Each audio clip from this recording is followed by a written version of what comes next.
Next, we're dealt 7 deuce for a second time today. We've got an opportunity to win some bonus money from everyone once again, and there's very little in life I like more than bonus money. Having the 7 deuce game on is one of my favorite parts about playing with this group. I raised to 125 from under the gun +1. The hijack calls. The opponent, who beat us in the previous hand we went over, 3-bets to 600 from the button.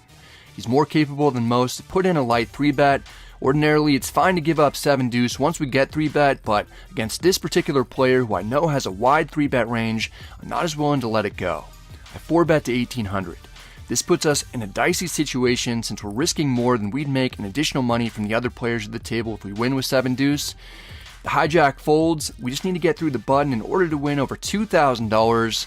The button calls, ruining my plan. It looks like we're going to be taking the suited version of the worst hand in poker to the flop in a 4-bet pot from out of position with a stack to pot ratio of about 2.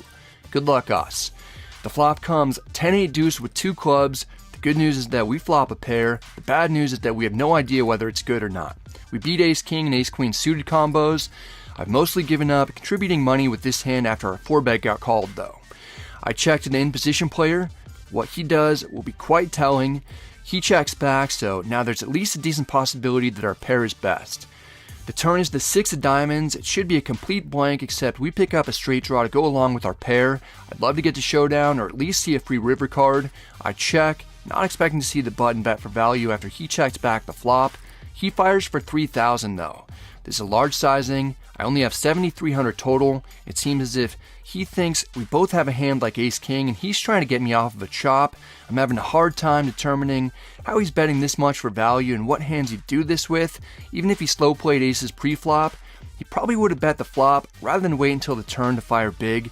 He seems to be trying to get me to fold. We can beat all of his high card combos, and even if we somehow are up against a pair, or absolute worst case scenario a set, we'll have some outs. I've seen this player make bets like this as a bluff or semi-bluff, then fold as soon as he gets raised. If we could muster up the courage to shove in this spot, we'd not only win everything in the middle, we'd get that extra 1,400 for winning with 7 deuce. With all that considered, I'm going for it. All in. We rip it for 7,300 and don't get snap called.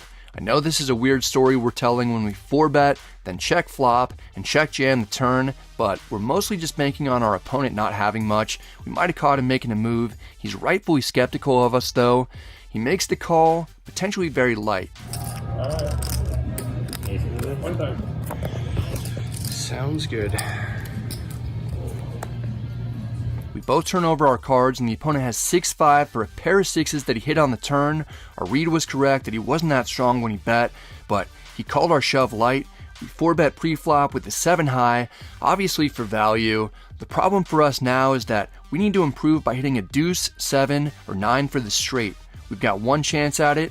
The river is a miracle 7. Oh shit.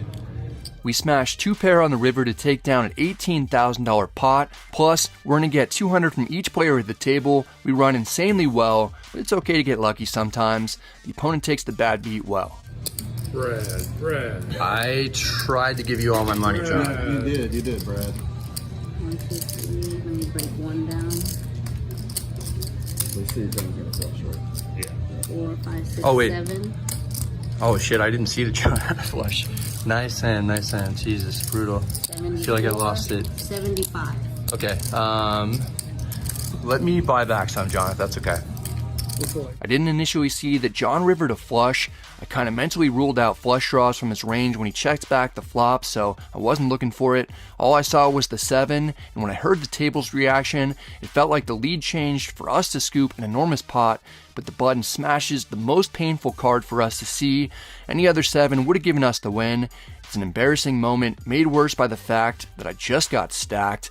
I feel like I had $20,000 and someone just ripped it out of my hands. It's a devastating blow that leaves me in the hole $10,000. It's going to be tough to mentally recover from this.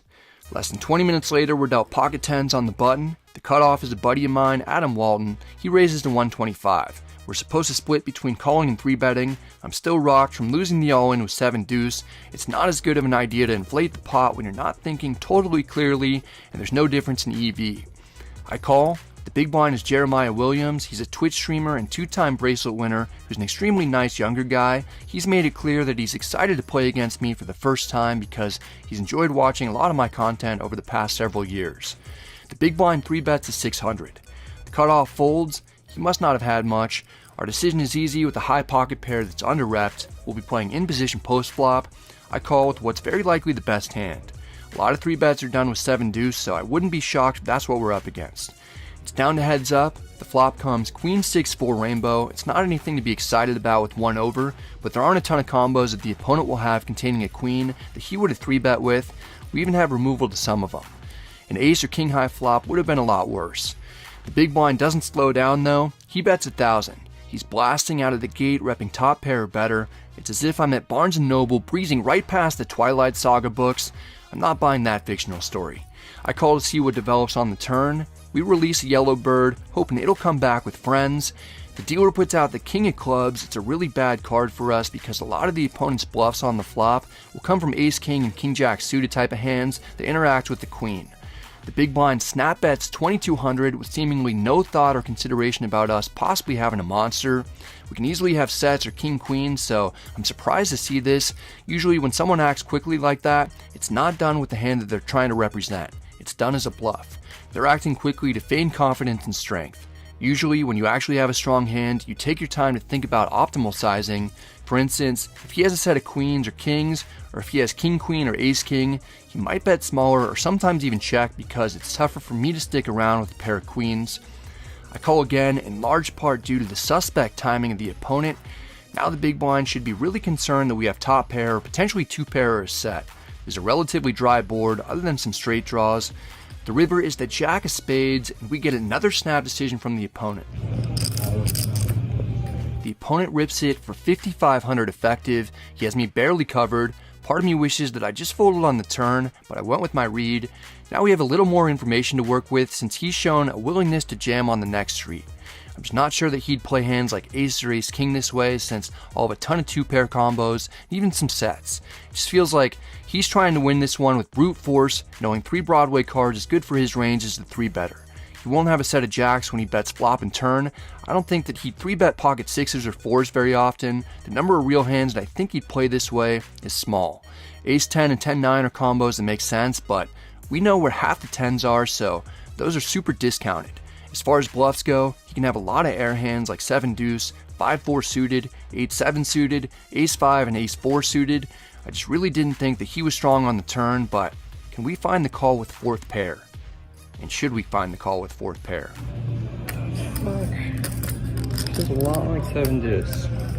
We're going to be up against some straights, maybe a set of kings or queens, perhaps king queen, and a good amount of airball combos. I've been in the tank for a long time. Usually, when I'm thinking for a while, it can be a bit dangerous. Alright.